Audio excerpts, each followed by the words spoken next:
You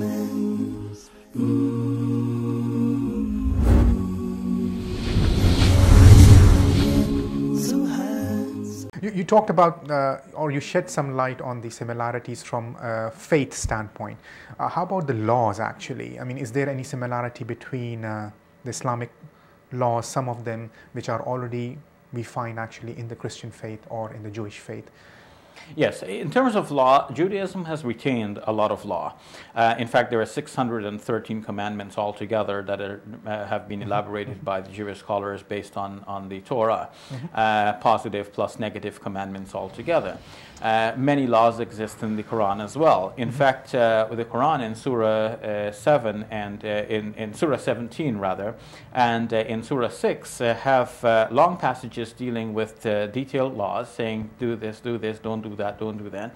And many have seen that this is like the Quran's version of a 10 Commandments. It's not exactly the same, but you might find many of the commandments similar. For example, the 10 Commandments in the books of Deuteronomy and in Exodus read, you shall have no other God but the one true God. And then it says that you should not worship anything that flies in the sky or walk on the earth or swims in the ocean, because God is not like that. And then it says you should honor your parents. Well, similar sorts of prescriptions are there in the Quran as well. Next to monotheism, there is the mention of honoring your parents. And then the laws about social dealings, not cheating or backbiting or slandering or robbing or bearing false witness or anything like this, coveting your neighbor's property.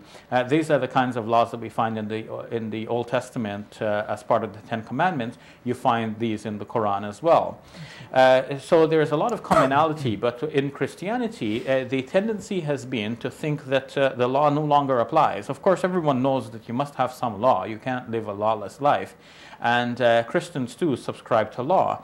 But the tendency in the New Testament was to say that, you know, the law is not so important anymore. We mentioned previously Matthew chapter 5, which insists on every detail of the law. But Matthew was not the only writer of the New Testament. There were other writers. And Paul, in his letter to the Ephesians, said that Jesus abolished the law with all of its commandments and regulations. So the tendency based on that sort of teaching was to think that law no longer applies. But then that makes people a little bit uncertain as to whether, for example, you still have to follow the 10 Commandments. Because the importance given to the 10 Commandments in the Old Testament is so great that one would be shocked to think that we no longer have to follow the 10 Commandments. But even if we said, okay, let's follow the 10 Commandments, then one of the 10 Commandments, the fourth one, is to keep the Sabbath and regard that as holy. And generally Christians do not.